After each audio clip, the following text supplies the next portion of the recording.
আসসালামু আলাইকুম, কেমন আছেন সবাই? আশা করি সবাই ভালো আছেন। তো আলহামদুলিল্লাহ আমিও ভালো আছি। তো ওয়ার্ডপ্রেস ই-কমার্স ওয়েবসাইটের আজকের পর্বে আপনাদের সবাইকে স্বাগত।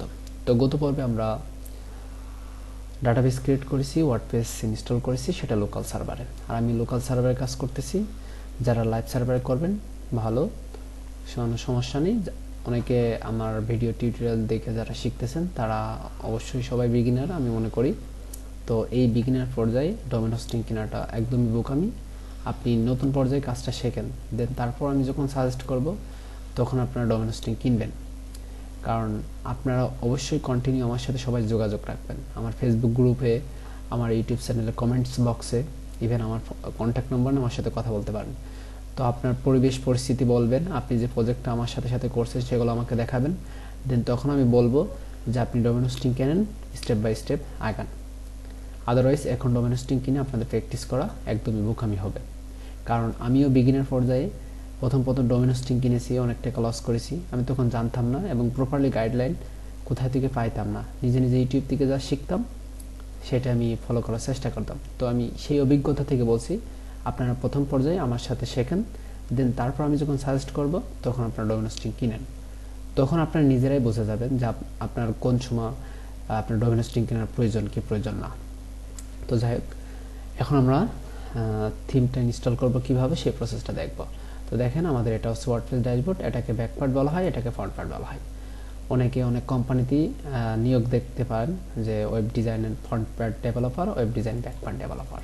তো এটাই মূলত ব্যাক পার্ট আর এটা হচ্ছে front part, front end developer and back end developer. তো আমরা ব্যাক পার্টে এসে আমরা ওয়ার্ডপ্রেস থিমটাকে ইনস্টল করব। তো দেখেন, ফ্রন্ট পার্টটা ইউজাররা দেখতে পায়, যারা আমাদের গ্রাহক, যারা আমাদের সেবা প্রদান করবে, মানে নিবে, গ্রহণ করবে। আর এটা হচ্ছে অ্যাডমিন, অর্থাৎ অ্যাডমিনের হাতে অ্যাক্সেসটা থাকে, শুধুমাত্র অ্যাডমিন এটা মেনটেন করে। আই হোপ বিষয়টা বুঝতে পারছেন। তো এখান থেকে আমরা অ্যাপিয়ারেন্স থেকে থিমে যাব। থিমে যে আমরা ক্লিক করব, দেখেন এখানে অনেকগুলো থিম আছে। তো বাদ বাকিগুলো আমরা সব ডিলিট করে দিয়ে একটা মাত্র থিম রাখবো, কারণ আমাদের ওয়েবসাইটে যাতে প্রেশার না পড়ে, যাতে খুব কুইকলি ওয়েবসাইটটা লোড হয়। তো আপনারাও একই কাজ করবেন। আই হোপ বিষয়টা ভালো হবে। যদিও লাইভ সার্ভার হয় তাহলে তো অবশ্যই করবেন, কারণ লাইভ সার্ভার ওয়েবসাইটটা যত স্পিড আপ রাখা যায় ততই ভালো। ভিজিটরদের ক্ষেত্রে খুবই উপকারী এবং এসইও ফ্রেন্ডলি ক্ষেত্রে এটা খুবই উপকারী একটা বিষয়। তো আমি থিমটা আপলোড করব। আমি এবারে থিম দিয়ে কাজ করব। যাদের কাছে এবারে থিম নাই তাদেরকে রিকোয়েস্ট করব, এবারে থিমের কোনো এপিআই কি লাগবে না, জাস্ট আপনারা এবারে থিমের আপডেট ভার্সনটা আপনি গুগল থেকে ডাউনলোড করে নেবেন। যদি আপনি গুগল করেন, যেমন আমি একটু দেখাই, এবারে থিম ফ্রি ডাউনলোড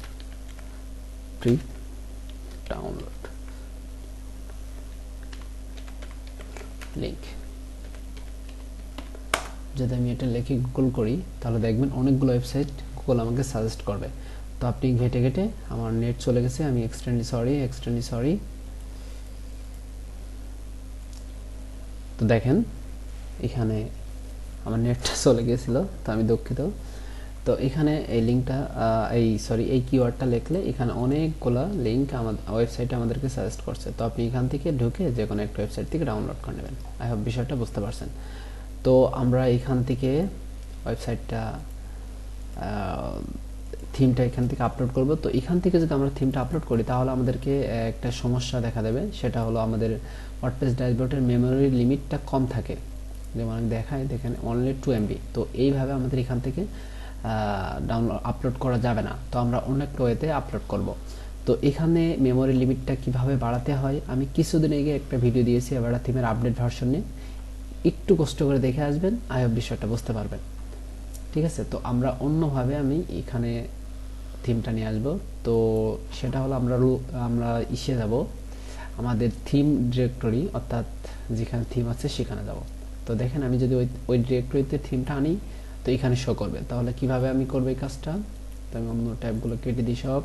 তাহলে আমরা আবার চলে যাই আমাদের পিসিতে, তারপর লোকাল ডিস্ক, তারপর জ্যাম্প, htdocs, দেন আমাদের সেই ডোমেনটি, তারপর এখানে কন্টেন্ট, এই যে থিম, এখানে একটা মাত্র থিম আছে। তো আমি থিমটা কপি করে নিয়ে আসি, এখানে দিলে আমাদের থিমটা এই ড্যাশবোর্ডে শো করবে। তাহলে আমি সেই কাজটা করি। এখানে থিমটা আমি পেস্ট করলাম, তারপর জিপ আকারে থাকলে এটাকে আনজিপ করে নেবেন।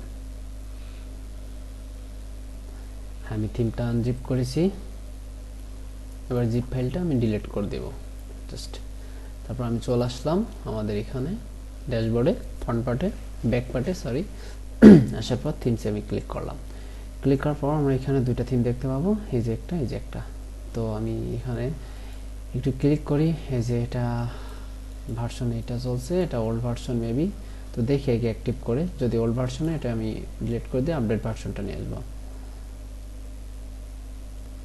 আমি অ্যাক্টিভ করেছি অ্যাক্টিভ করার পর আমাদেরকে এখানে দুটো রিকোয়ার্ড প্লাগইন আছে প্রায় আপনার আমরা শুনি যে ভাই প্লাগইনটা কি প্লাগইন আর থিমের ভিতরে পার্থক্য বিষয় নিয়ে আমি প্রিভিয়াস টিউটোরিয়ালে আলোচনা করেছি তো প্লিজ এটাও দেখে আসবেন তাহলে বিষয়টা বুঝতে পারবেন তো এখানে প্লাগইনটা মূলত কি আমি বলে নিই থিমের মতনই একটা অংশ যে প্লাগইনটা মূলত থিমটা একটা অনেক ফাংশন নিয়ে একটা থিম তৈরি হয় আর প্লাগইনটা মূলত স্পেসিফিক ভাবে একটা অংশ ঠিক আছে তো সেই প্লাগইনটি থিমের সাথে ইন্টিগ্রেট করা থাকে তো আমি এই থিম নিয়ে কাজ করতে হলে আমাকে অবশ্যই এই দুইটা প্লাগইন আমাকে অ্যাক্টিভ করতেই হবে একটা হচ্ছে fusion core and fusion builder তাহলে আমি সেই কাজটা করি তাদের রিকোয়ারমেন্টটা ফলো করি কারণ তাদের থিম নিয়ে কাজ করতে হলে তাদের রিকোয়ারমেন্টটা ফলো করতেই হবে ওকে ফাইন তাহলে গো টু ম্যানেজ প্লাগইনে ক্লিক করলাম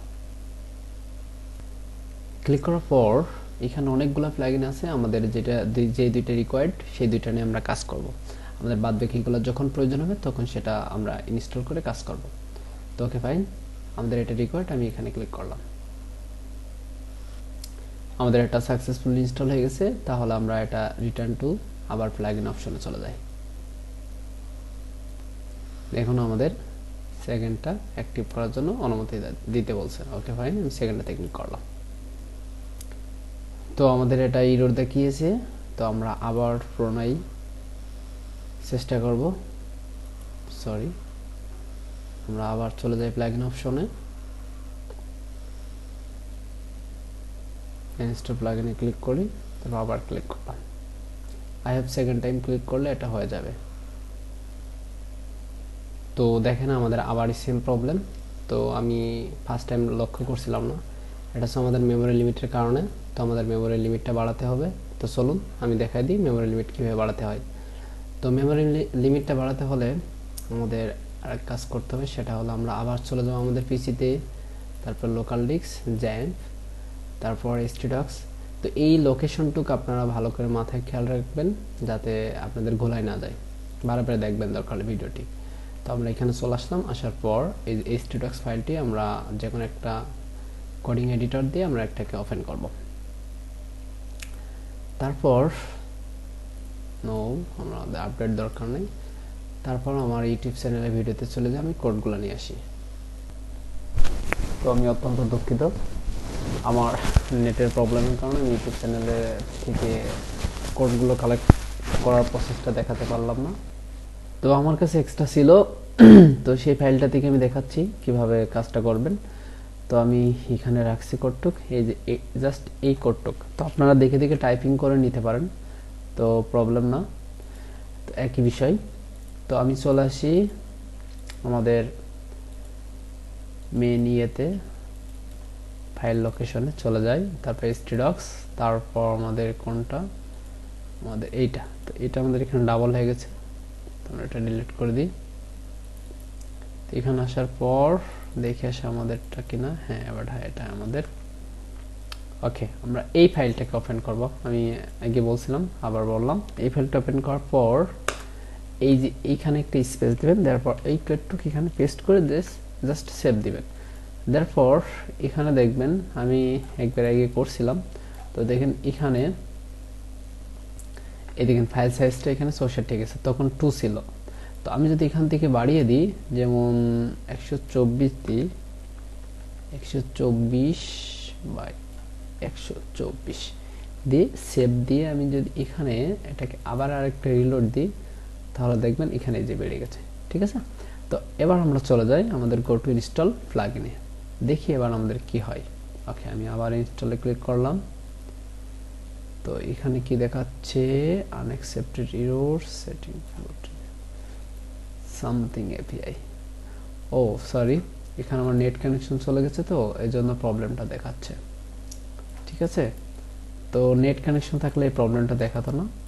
তো আমি আগামী পর্বে ইনশাল্লাহ দেখাবো এটা কিভাবে ইনস্টল করতে হয়। তো আজকে এই পর্যন্ত ভালো থাকেন। আর ভিডিওটা এমনিতে লং হয়ে গেছে, তো আগামী পর্ব দেখার জন্য আমন্ত্রণ রইল। আসসালামু আলাইকুম।